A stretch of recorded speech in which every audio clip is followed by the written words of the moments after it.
আসসালামু আলাইকুম। সবাই কেমন আছেন? আশা করি সবাই ভালো আছেন। আজ আপনাদের জন্য নিয়ে এসেছি গল্পের ৬ নম্বর পর্ব। আশা করি গল্পটি আপনাদের ভালো লাগবে। তাহলে চলুন শুরু করা যাক। তিনি এটা একদম আশা করেনি। এই রিপোর্টগুলো তো জ্বালিয়ে দেওয়ার কথা ছিল রাইসার। তাহলে এগুলো এখানে কেন? পুরো প্ল্যান ভেস্তে গেল। এখন এখন কি হবে? যেটার জন্য এত লুকোচুরি সেটাই তো প্রকাশে চলে আসলো। এখন কি করব আমি? ও যদি আমাকে জিজ্ঞেস করে তার উত্তরে কি বলবো আমি? দরজার কাছে দাঁড়িয়ে মা মনে মনে ভাবছে। আমি কান্না করছি দেখে মা আর দাঁড়িয়ে থাকতে পারলো না। মা মনে সাহস নিয়ে দৌড়ে এসে আমাকে জড়িয়ে ধরে বলে, কিচ্ছু হয়নি, তুই এসব নিয়ে ভাবিস না, সব ঠিক হয়ে যাবে, আমরা তো আছি নাকি? আমি কান্না করতে করতে বললাম, এগুলো কি মা? মা বলে, তুই একটু শান্ত হ, আমি তোকে বুঝিয়ে বলছি। আমি বললাম, এত বড় একটা কথা তোমরা আমার থেকে কেন লুকোলে? আমাকে কেন বললে না? তার মানে রাফিও জানতো। মা বলে, মারে, আমি যা করেছি তোর ভালোর জন্য করেছি। আমি চেঁচিয়ে বললাম, ভালো? কিসের ভালো? তোমরা কেউ আমার ভালো চাওনি। যদি চাইতে তাহলে আমাকে জানাতে, এভাবে আমার থেকে লুকিয়ে যেতে না। মা বুঝতে পারলো এখন আমাকে বোঝালেও আমি বুঝবো না। তাই মা চুপচাপ আমাকে জড়িয়ে ধরে দাঁড়িয়ে রইল। অনেকক্ষণ কান্না করে আমি এখন ক্লান্ত হয়ে পড়েছি।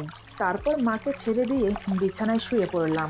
মা এবার হন্তদন্ত হয়ে রুম থেকে বেরিয়ে গেল রাফিকে ফোন করবে বলে। রুম থেকে বেরিয়ে একদম বাহিরে চলে গেল। বাহিরে গিয়ে রাফিকে ফোন দিল। হঠাৎ ওর ফোনে এই অসময়ে কল আসাতে চিন্তায় পড়ে গেল, কারণ এ সময় কখনো কেউ ফোন করে না ওকে। রাফি দেরি না করে ফোন রিসিভ করে মাকে সালাম দিল। মা সালামের উত্তর দিয়ে বলে, বাবা তুমি কোথায়? রাফি বলে, মা আমি তো অফিসে। কেন, কি হয়েছে? সব ঠিক আছে তো? ওর কোনো কিছু হয়নি তো? মা বলে, বাবা এদিকে তো সর্বনাশ হয়ে গেছে। মায়ের কথা শুনে রাফি ব্যস্ত হয়ে বলে, মা থেমে থেমে কথা বলবেন না, কি হয়েছে আমাকে তাড়াতাড়ি জানান প্লিজ মা। মা বলে, বাবা মেডিকেলের রিপোর্টগুলো ওর হাতে লেগে গেছে। মায়ের কথা শুনে যেন রাফি আসমান থেকে পড়ল। বেশ অবাকও হলো। মেডিকেলের রিপোর্ট পেয়ে গেছে মানে? মেডিকেলের রিপোর্ট তো থাকার কথা না, সেগুলো তো পুড়িয়ে দেওয়ার কথা। রাইসা দায়িত্ব নিয়েছিল পোড়ানোর, তাহলে এগুলো এখনো আছে কি করে? তার মানে কি রাইসা সেগুলো পোড়ায়নি? রাফি ব্যস্ত হয়ে বলে, কিন্তু মা এগুলো তো থাকার কথা না, রাইসা তো বলেছে সে পুড়িয়ে দেবে, তাহলে এলো কোত্থেকে? মা রাগী কণ্ঠে বলে, ওই মেয়েটা আমার হাড় মাংস জ্বালিয়ে খেলো, কোনো একটা কাজ যদি ঠিক মতো করতো। আমার মনে হয় কি বাবা জানো, ও রিপোর্টগুলো পোড়ায়নি, একটা দুটো না, প্রথম থেকে শেষ পর্যন্ত যতগুলো রিপোর্ট সবগুলো জমিয়ে রেখেছে। রাফি অবাক হয়ে বলে, কি বলছেন মা? রাইসা এত কাঁচা কাজ কিভাবে করলো? মা বলে, আমি জানি না বাবা, এখন কি হবে সেটাও জানি না।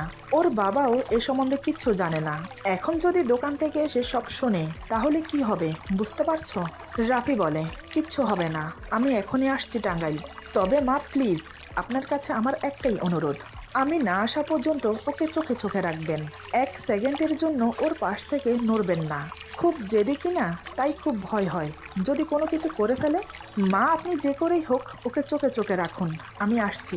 এই বলে রাফি ফোন কেটে দিয়ে বসের সাথে কথা বলে ছুটি নিয়ে বেরিয়ে পড়ে। আমাকে নিয়ে ওর খুব টেনশন হচ্ছে এখন, জেদের বসে কিছু করে না ফেলি। রাস্তায় জ্যাম থাকার কারণে প্রায় অনেকটা সময় লেগে গেল আমাদের বাড়ি আসতে। দুপুর 2টো নাগাদ আমাদের বাড়িতে এসে পৌঁছায়। এদিকে আমি কান্না করতে করতে তখন ঘুমিয়ে পড়েছিলাম, তাই কি হয়েছে না হয়েছে কিছুই বলতে পারবো না। রাফি হাতে একটা ফাইল নিয়ে ড্রয়িং রুমে এসে বসেছে মাত্র, ঠিক তখনই আমি ঘুম থেকে উঠে খোলা চুলগুলো হাতের মধ্যে পেঁচাতে পেঁচাতে রুম থেকে বের হই। আমাকে বের হতে দেখেই রাফি চট করে উঠে দাঁড়ায়। পাশে বাবা মা দুজনেই বসে আছে। বাবাও কিছুক্ষণ হলো দোকান থেকে এসেছে। বাবা এখনো কিছু জানে না। এদিকে আমি রাফিকে দেখা মাত্রই থমকে দাঁড়িয়ে গেলাম। হাতের মধ্যে এখনো চুল পেঁচিয়ে মাথার উপর ধরে রেখেছি বাঁধার জন্য। আমি তো পুরোই অবাক, ও কখন এলো? আর একই অবস্থা হয়েছে ওর, চোখ মুখ শুকিয়ে কি অবস্থা। ওকে দেখে মনে হচ্ছে এই 2 সপ্তাহ নাওয়া খাওয়া ঘুম সব ছেড়ে দিয়েছে। চোখের নিচে কালির প্রলেপ পড়েছে। ওকে দেখে আমার বুকের ভেতরটা মোচড় দিয়ে উঠল। এদিকে রাফি আমাকে দেখে নিজেকে আর ধরে রাখতে পারে না। সামনে যে শ্বশুর শাশুড়ি বসে আছে সেটাও যেন ভুলে গেছে। হঠাৎ সে মা বাবার সামনে ফাইলটা ফেলে দিয়ে ছুটে এসে আমার হাত ধরে রুমের ভেতর নিয়ে গিয়ে দরজা লাগিয়ে দিল। মা বাবা শুধু বেকুপের মতো একে অপরের মুখ দেখে গেল, কিন্তু মুখে কিছু বলল না। মা ঠিক বুঝতে পেরেছে, তাই উঠে দাঁড়িয়ে বাবাকে বলে, ওঠো রুমে চলো। এই বলে বাবাকে নিয়ে রুমে চলে গেল। এদিকে রাফি আমাকে নিয়ে রুমের ভেতর ঢুকে আমার হাত ধরে এক টান দিয়ে বুকের সাথে জড়িয়ে ধরে। এত শক্ত করে জড়িয়ে ধরেছে যে এখনই ওর শরীরের সাথে আমাকে মিশিয়ে ফেলবে। পাগলের মতো করতে লাগলো রাফি। আমাকে জড়িয়ে ধরে ফুপিয়ে ফুপিয়ে কান্না করছে ছোট বাচ্চার মতো। আমি তো আচমকা ওর এমন কাণ্ড দেখে কিছুই বুঝতে পারছি না, আর নিজেকেও ধরে রাখতে পারছি না। ওকে ছাড়া যে এই কয়টা দিন আমি কি কষ্টে কাটিয়েছি একমাত্র আমি ছাড়া আল্লাহ জানে। ভুলে গেলাম আমি সব কিছু মুহূর্তের জন্য। আমিও ওকে শক্ত করে জড়িয়ে ধরলাম। এদিকে রাফি পাগলের মতো করছে। আমার কপালে, গালে, ঠোঁটে চুমু খেতে লাগলো পাগলের মতো। ওর চোখের পানি আমার মুখে টপ টপ করে পড়ছে। কপালে গভীর চুমু দিয়ে আমার চোখে চোখ রেখে দুই গালে হাত বুলিয়ে নাকের ডগায় চুমু খেয়ে আমার ঠোঁটে ঠোঁট ডুবিয়ে দিল। এমনভাবে ঠোঁট জোড়া আঁকড়ে ধরল মনে হচ্ছে কতকালের তৃষ্ণার্ত। বেশ কিছুক্ষণ পর ঠোঁট ছেড়ে দিয়ে আমাকে শক্ত করে বুকের সাথে জড়িয়ে ধরল। কান্না করছে সে। আমি কখনো ওর চোখে পানি দেখিনি, আজ ওর চোখে আমার জন্য পানি দেখে চিন্তায় পড়ে গেলাম আমি কি ওকে ভুল বুঝে ভুল করলাম? যা দেখেছি নিজের চোখে সেটা সত্যি নয়, কিন্তু কিভাবে নিজের চোখে দেখেছি আমি সেটা মিথ্যা হয় কি করে? ভাবনায় ছেদ পড়ল রাফির কথায়। রাফি বলে, কেন আমাকে ছেড়ে চলে এসেছো তুমি? তুমি জানো তোমাকে ছাড়া এই কয়টা দিন আমার কতটা কষ্টে কেটেছে? আমি নিরুত্তর, কিছু বললাম না। রাফি বলে, কি হলো, কথা বলছো না কেন? আমি তারপরও কিছু বললাম না। রাফি এবার আমাকে ছেড়ে দিয়ে আমার দুই চোখের পানি মুছে কপালে একটা চুমু দিল। এত কিছুর মাঝে ভুলেই গেছি রিপোর্টের কথা। হঠাৎ মনে পড়ল রিপোর্টগুলো বিছানার উপর বালিশের কাছেই ছিল। আমি এবার রিপোর্টগুলো হাতে নিয়ে ওর সামনে ধরে বললাম, এগুলো কি? এত বড় একটা কথা তোমরা সবাই মিলে আমার থেকে লুকিয়েছ, কিন্তু কেন? আমাকে বললে কি এমন ক্ষতি হতো? রাফি আমতা আমতা করে বলে, আরে আমি তো ভুলেই গেছি, তোমার নতুন রিপোর্ট এসেছে, চলো সেটা দেখবে। আমি বুঝতে পারলাম রাফি কথা এড়িয়ে যেতে চাইছে। আমি বললাম, একদম কথা ঘোরানোর চেষ্টা করবে না, আমি যেটা জানতে চাইছি সেটা আগে আমাকে বলো, তারপর অন্য কথা। রাফি আমার হাত ধরে রুম থেকে বেরিয়ে ড্রয়িং রুমে এসে মা বাবাকে ডাকতে লাগলো। রাফি বলে, মা আপনারা কোথায়, একটু বাইরে আসবেন, কথা আছে। এবার মা বাবা রাফির ডাক শুনে দুজনেই বেরিয়ে এলো। রাফি বলে, আপনারা বসুন। তারপর আমাকে বসিয়ে রাফি আমার পায়ের কাছে নিচে মেঝেতে বসে পড়ে। এটা দেখে মা বাবা দুজনেই বলে, আরে বাবা তুমি শুধু শুধু মেঝেতে বসছো কেন, উপরে উঠে বসো। রাফি বলে, না মা আমি এখানে ঠিক আছি। তারপর নিচে থেকে ফাইলটা উঠিয়ে মাকে বলে, মা এটা ওর নতুন রিপোর্ট। এবার আমি কথা না বলে থাকতে পারলাম না। আমি চেঁচিয়ে বললাম, কি হচ্ছে এসব, আমাকে কেউ বলবে? আমি যেটা জানতে চাই সেটা কেউ বলছে না কেন? এত বড় কথা আমার থেকে লুকোনো হলো কেন? এবার বাবাকে উদ্দেশ্য করে বললাম, বাবা তুমি নিশ্চয়ই সবই জানো, তাহলে তুমি আমাকে বললে না কেন? বাবা তো অবাক হয়ে তাকিয়ে আছে। আমি কি জানতে চাইছি সেটা বাবাও জানে না। বাবা বলে, তুই কি বলছিস আমি কিছুই বুঝতে পারছি না মা, কি লুকিয়েছি তোর থেকে? আমি রাফিকে বললাম, তুমি তো সবটা জানতে, তাহলে কেন আমাকে বললে না? রাফি বলে, আসলে মানে হয়েছিল কি, ওকে আমতা আমতা করতে দেখে মা বলে, বাবা আর লুকিয়ে লাভ নেই, এবার বলে দেওয়াটাই উচিত হবে। রাফি বলে, কিন্তু মা। মা বলে, কোনো কিন্তু নয়, শুরু থেকে আমি বলছি। এই বলে মা বলতে শুরু করলো, আমাকে যখন পারুর বাবা বিয়ে করে নিয়ে আসে তখন পারু সবে মাত্র 6 বছরের একটা মেয়ে। যেদিন বিয়ে করে এই বাড়িতে পা রাখি সেদিন তোমার শ্বশুর আমার হাতে পারুর হাত ধরিয়ে দিয়ে বলে, এ হচ্ছে আমার একমাত্র মেয়ে। আমি এটা বলবো না যে আমার মেয়েকে দেখভাল করার জন্য তোমাকে বিয়ে করেছি। আমি তোমাকে বিয়ে করে এই বাড়িতে এনেছি এই পুরো সংসারের দায়িত্ব নেওয়ার জন্য। তার সাথে আমাদের বাপ মেয়ের দায়িত্ব তোমাকে নিতে হবে। আমার মেয়েটা যেন কখনো মায়ের অভাব না বোঝে। সেদিন থেকে পারো আমার মেয়ে। কিন্তু কথায় আছে না, সৎমা নাকি কখনো আপন মা হতে পারে না। সৎমা যতই আদর করুক সেটা মানুষের চোখে পড়ে না। সৎমা যদি একটু ধমকায় বা বকা দেয় তাতেই সৎমা খারাপ। আচ্ছা, আপন মারা কি সবসময় আদর করে? তারা কি বকা দেয় না, মারধর করে না? এটা কারো চোখে পড়ে না, কারণ সে আপন মা, আর আমরা কিছু করলেই আমরা সৎমা। যাগ্গে সেসব কথা। এই বাড়িতে আসার বছর না ঘুরতেই রাইসার জন্ম হলো। দুজনেই বেশ বড় হতে লাগলো। পারো যখন 14 বছরের, তখন রাইসা 6 বছর শেষ করে 7 বছরে পা দেয়।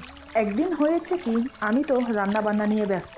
তখন তোমার শ্বশুর সরকারি চাকরি করত, তাই তিনি তখন অফিসে। এদিকে পারো আর রাইসা দুজনে আমবাগানে খেলা করছে। তখন ছিল আমের সিজন। গাছে গাছে কাঁচা পাকা আম ঝুলছে।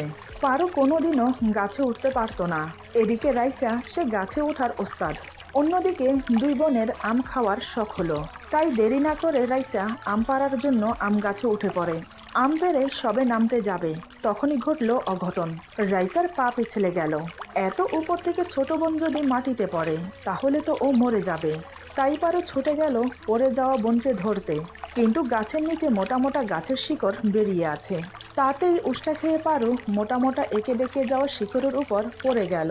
সাথে মাথা গিয়ে জোরে বাড়ি খেলো গাছের সাথে। এদিকে রাইসাও গাছের উপর থেকে সোজা এসে পড়লো পারোর উপর। তাতে করে রাইসা ততটা ব্যথা পায়নি যতটা ব্যথা পারো পেয়েছে। গাছের সাথে বাড়ি খেয়ে প্রথমে তো মাথা ফেটে গেছে, তার উপর পেটে প্রচুর আঘাত পায়। পুরো পেটে রক্ত জমাট বেঁধে নীল বর্ণ ধারণ করেছে। সাথে সাথে পারো অজ্ঞান হয়ে যায়। তারপর ওকে হসপিটালে নেওয়া হয়। সেখানে নেওয়ার পরই ওর চিকিৎসা শুরু হয়। পুরো বডি চেক আপ করানো হয়, সাথে এক্সরাও করানো হয়। এক্সরার রিপোর্ট 2 দিন পরে আসবে। যেদিন রিপোর্ট আসলো সেদিন তোমার শ্বশুর ছিল না। তিনি বাসায় গিয়েছিলেন আমাদের জন্য কিছু খাবার আনতে। তাই ডাক্তার এক্সরা আমার হাতে দিয়ে ওর সমস্যার কথা বলে। ডাক্তারের কথা শুনে আমার মাথা ঘুরে গেল। দাঁড়িয়ে থাকতে পারলাম না। ধপ করে চেয়ারে বসে পড়লাম। নিঃশব্দে চোখ দিয়ে জল পড়ছে। আমার মেয়েটার একই সর্বনাশ হলো। মাকে থামিয়ে দিয়ে বাবা বলে, রিপোর্ট? কিসের রিপোর্ট? কই, তুমি তো আমাকে কোনো রিপোর্ট দেখাওনি বা কখনো বলোনি। আর রিপোর্টে কি এমন এসেছিল আমাকে একটু বলবে? মা বলে, ডাক্তার বলেছিল পেটের আঘাত শুধু উপরে নয়, পেটের ভেতরেও ইনফেকশন হয়েছে। মানে যেখানে বাচ্চা সৃষ্টি হয়, মানে যেটাকে বাচ্চাদানি বলে, সেটা গুরুতর আঘাতগ্রস্ত হয়েছে, যার ফলে সেটাকে অপারেশন করে কেটে ফেলে দিতে হবে। ডাক্তারের কথা শুনে আমি তাকে বললাম, এটা কি বলছেন ডাক্তার? ওটা কেটে ফেলে দিলে তো আমার মেয়ে কোনোদিনও মা হতে পারবে না। এছাড়া কি আর অন্য কোনো উপায় নেই? তখন ডাক্তার বলে, আছে, তবে তাতে অনেক খরচ হবে। অপারেশন করালে লাখ 2-1 মতো খরচ হবে। আর যদি নর্মালি চিকিৎসা করাতে চান তাহলে প্রত্যেক দিন মেডিসিন চালিয়ে যেতে হবে। তারপর 6 মাস অন্তর অন্তর একটা করে ইঞ্জেকশন দিতে হবে। আমি বললাম, তাহলে সেটাই করে দেন।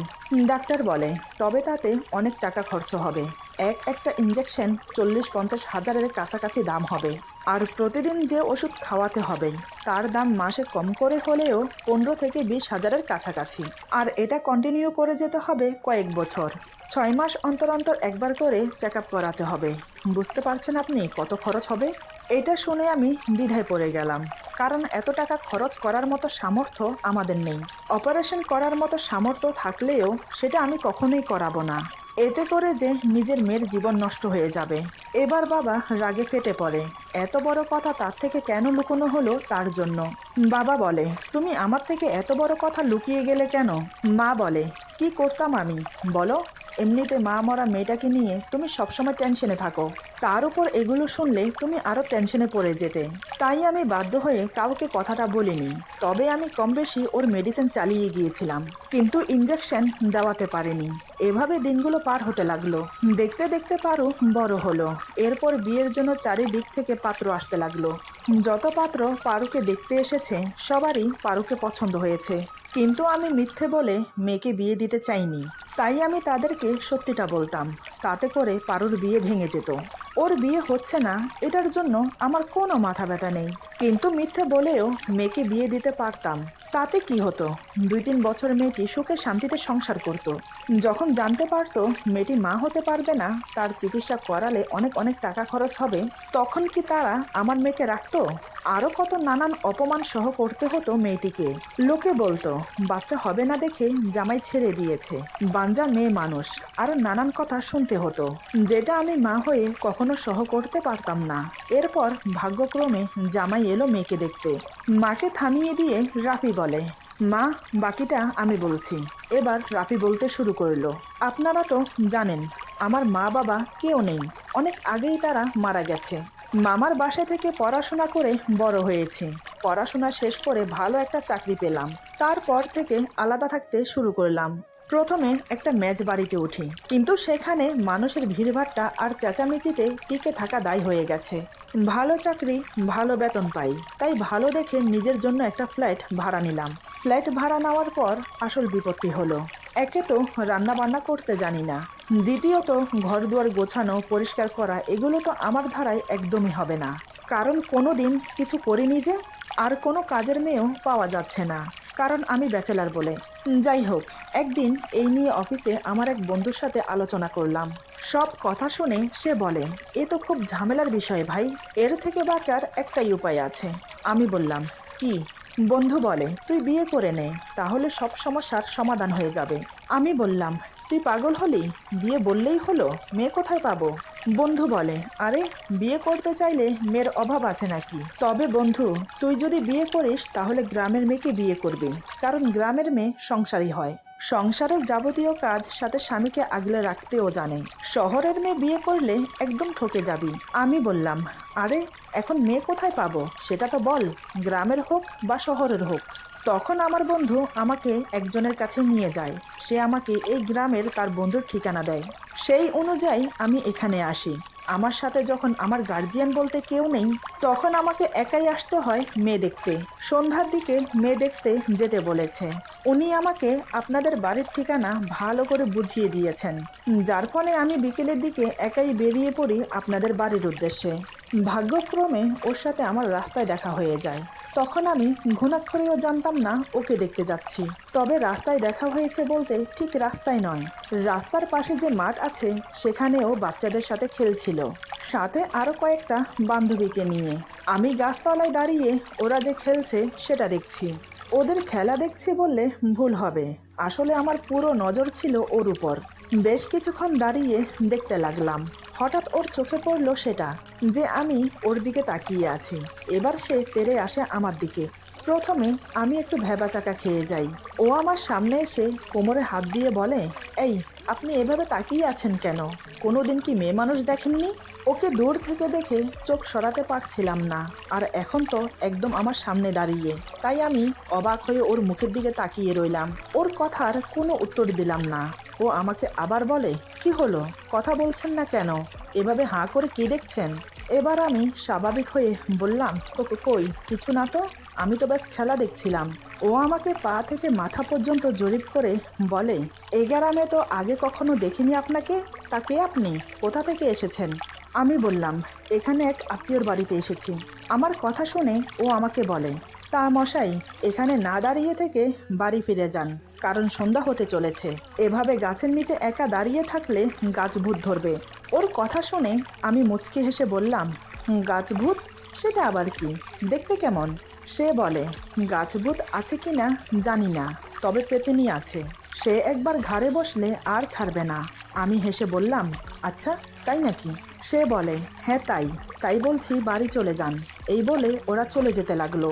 আমিও দাঁড়িয়ে না থেকে ওদের পিছু নিলাম, কারণ আমাকেও তো সেদিকে যেতে হবে। ওরা চলতে চলতে একে অপরের সাথে কথা বলছে। ওদের মধ্য থেকে ছোট্ট একটা মেয়ে বলে, পারু আপু, লোকটাকে কি ভয় দেখালে না উল্লু বানালে, কোনটা? পারু মুচকি এসে বলে, দোনোটাই বানিয়েছি। মেয়েটি আবার বলে, আজ না তোমাকে শহর থেকে কে দেখতে আসবে? পারু বলে, হ্যাঁ শুনেছি তো, কোন গাধা নাকি আমাকে দেখতে আসবে। তাদের মধ্য থেকে একজন বলে ওঠে, তুমি শহরের লোকটাকে গাধা বলছো কেন? পারু বলে, গাধা নয় তো কি, শহরে কি মেয়ের অভাব পড়েছে যে গ্রামের মেয়ে বিয়ে করতে আসছে? ওর কথাগুলো শুনে মনে মনে হাসলাম। ও নিজেও জানে না যে আমি ওকে দেখতে আসছি, এমনকি আমিও জানতাম না। ওর কথা শুনে জানতে পারলাম আমি ওকে দেখতে এসেছি। ওর সরলতা দেখে আমার ওকে মনে ধরে যায়। তারপর এক সময় আপনাদের বাড়িতে আসলাম, ওকে দেখলাম, কিন্তু ও আমাকে দেখে চমকে ওঠে। ও বুঝতেও পারেনি আমি সে, তাই লজ্জায় মাথা নিচু করেছিল। আমি যখন আপনাদেরকে বললাম যে মেয়ে আমার পছন্দ হয়েছে, আমি ওকেই বিয়ে করতে চাই, তখন মা আমাকে আড়ালে নিয়ে গিয়ে ওর ব্যাপারে সব কথা বলে। সব শুনে আমি মার কাছে রিপোর্ট চাইলাম। মা আমাকে নির্দ্বিধায় রিপোর্ট এনে হাতে দিল। রিপোর্টগুলো উল্টিয়ে পাল্টিয়ে আমি দেখে আবার মায়ের হাতে ফিরিয়ে দিয়ে বললাম, আপনি চিন্তা করবেন না, আমি ওকে বিয়ে করব, আর ওর সব কিছুর দায়িত্ব আমার। ওকে দেখতে এসে কথাবার্তা বলতে বলতে রাত হয়ে যায়। প্রায় রাত 9টা বাজে। এবার আমি আসতে চাইলে মা আর আপনি আমাকে আসতে দেননি। এত রাতে ঢাকায় ফেরা ঠিক হবে না এই বলে আপনারা আমাকে জোর করে রেখে দিলেন। আমার জন্য খাওয়া দাওয়ার ব্যবস্থা করলেন। রাতের খাওয়া দাওয়া শেষ করে আমাকে আমার রুম দেখিয়ে দিলেন। আমি রুমে গিয়ে জানালা খুলে জানালার পাশে বসলাম। বাইরে অন্ধকারে ঝিঝি পোকা উড়ছে। অন্ধকারের মাঝে তা দেখতেও ভালো লাগছে। আমি জানতাম না যে এই দিকটায় আপনাদের কলপার। কিছুক্ষণ পর পারু প্লেট ধুতে কলপারে আসে। সাথে করে একটা হারিকেন নিয়ে আসে। তার আলোতে ওর মুখটা আরো মায়াবী লাগছে। এই বলে অতীতে ডুব দিল রাফি। আমি যখন কলপারে প্লেট ধুতে যাই তখন রাফি আমাকে দেখে। আমি জানতাম না রাফি আমাকে দেখছে। আমি কোমরে ওড়না বেঁধে প্লেট ধোয়ায় মন দিলাম। বাইরে তখন খুব বাতাস বইছে।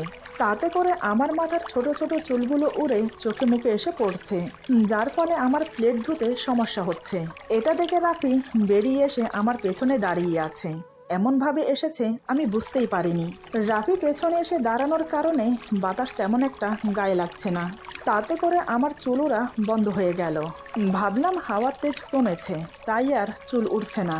প্লেট ধোয়া শেষ করে উঠে দাঁড়িয়ে কোমরের ওড়না খুলতে যাব, তখনই আমি রাফিকে দেখে এমন একটা কাণ্ড ঘটালাম যা দেখে রাফিও বিহ্বল হয়ে পড়ল। সেও বুঝতে পারেনি এমন কিছু হবে। এসেছিল কি করতে আর হয়ে গেল কি। সে এবার পাথরের মুক্তি হয়ে দাঁড়িয়ে আছে। এরপর যা হলো, আজকের গল্প এখানে সমাপ্ত। গল্পের বাকি অংশ পেয়ে যাবেন আগামী পর্বে। আশা করি গল্পটি আপনাদের ভালো লাগবে। যদি ভালো লাগে তাহলে লাইক, কমেন্ট এবং সাবস্ক্রাইব করে আমাদের পাশে থাকবেন। পাশে থাকা বেল আইকন প্রেস করে দেবেন, তাহলে আমাদের নিত্য নতুন ভিডিও আপনাদের কাছে পৌঁছে যাবে। আল্লাহ হাফিজ।